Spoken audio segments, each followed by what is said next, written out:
So let's start with step one. Hopefully you all can see this. First thing you want to do is remove these two clips right here.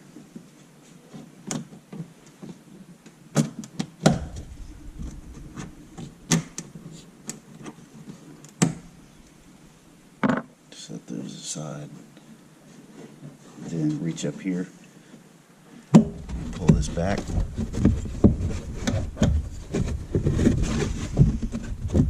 And that exposes your wiring.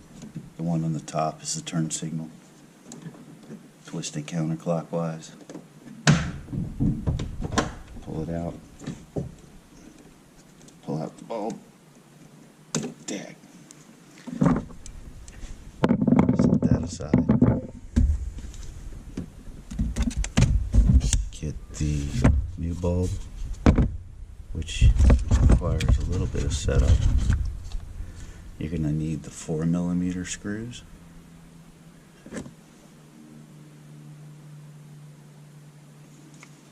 And the Allen key.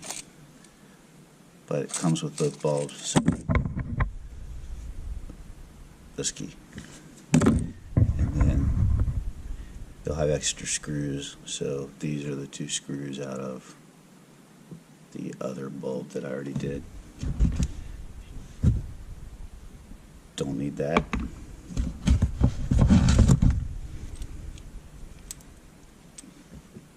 And there's the bulb.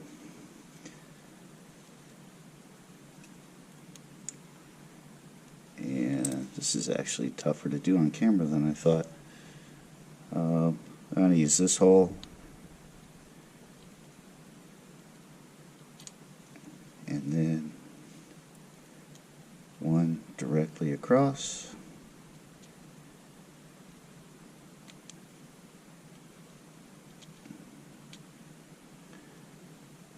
Screw them in. I don't know how tight they're supposed to be, but I hate these little Allen keys.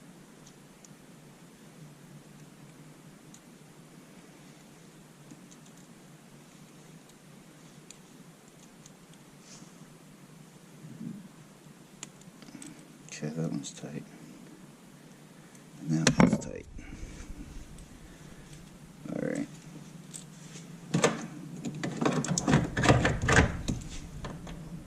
Put the bulb back in the socket and turn clockwise. There's actually two positions in here. That it will, maybe just the one. Only fits in the one position. And it kind of snaps in place. Alright, next part is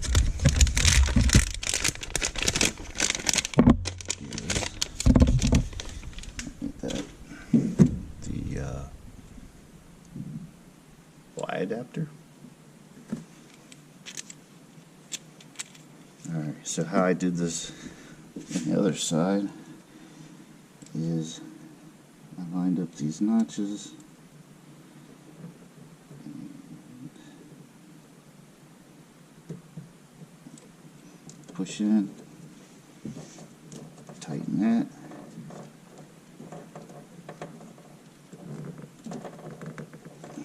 plug and play. I'm going to take this. Can be tricky, but anyways, here's the other socket adapter,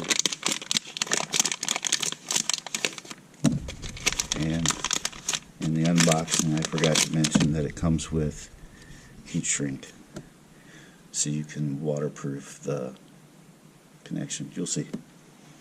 There. So slide this over. I don't know why it needs to be waterproof in the car, but whatever. Plug the light in, or the adapter in, which you may need to switch polarity.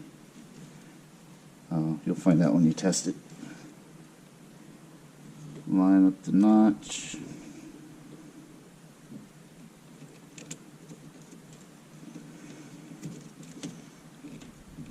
Screw it down. Get the load resistor. Comes with the double-sided tape.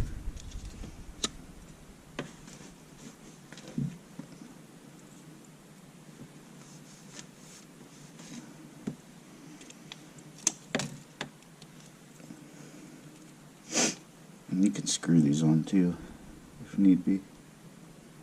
Yeah, let's not cover up the manufacturer date. Okay, double-sided tape. And for the moment, I'm going to hook this up.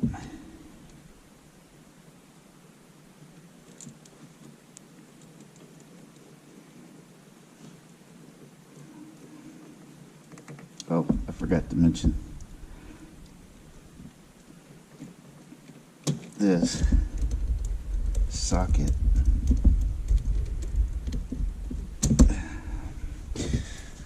may have dissimilar metals, so you want to put some dielectric grease, which it comes with, just a little bit, don't need a lot, just on the metal.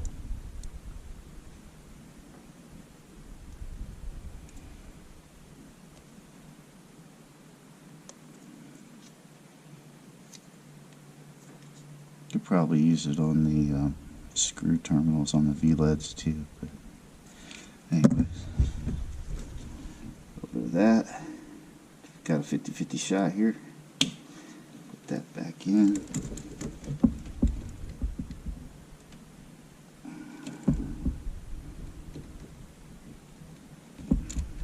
That back in.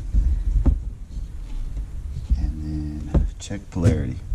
Hit the turn signals or the hazards, see if they light up.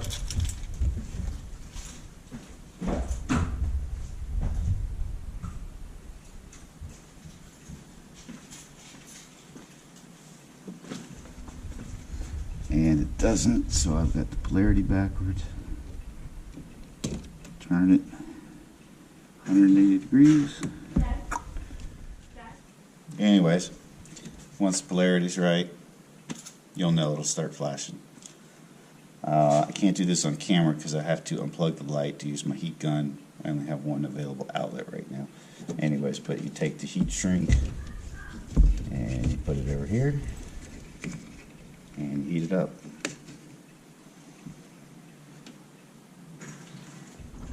Yep, I keep getting it up. Alright, anyhow. So I finished up. Put the heat shrink on there. Kind of tried to tie it up. It's probably gonna do this a lot. I'm gonna put some Dynamat or Roadkill or something back in here. Mounted the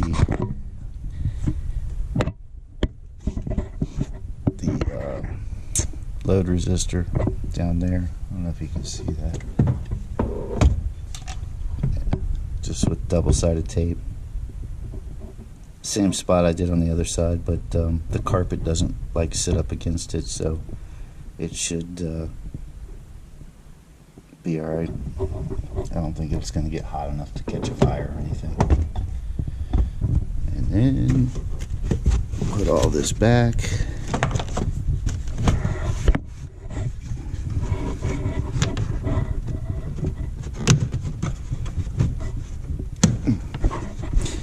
Normally I would take that bottom plastic piece off, but not today.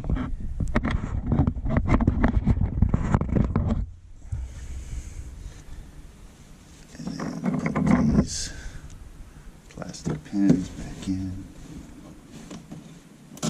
One there. One there.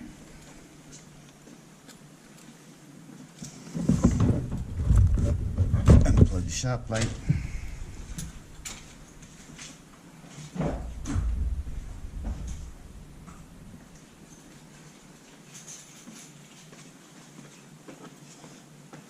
Hit the hazards.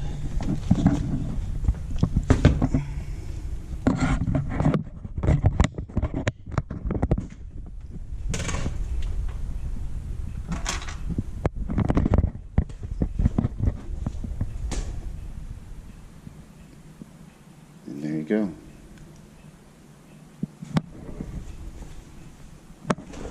LED turn signals in the amber, no hyper flash.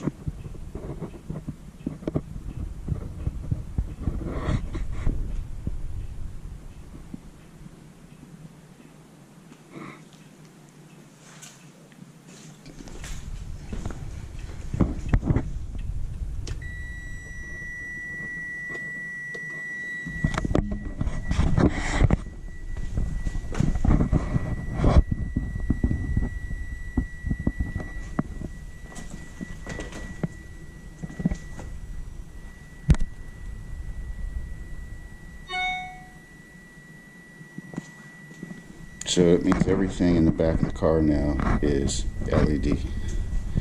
These are Philips Extreme Vision LEDs, VLED LEDs, Philips for these.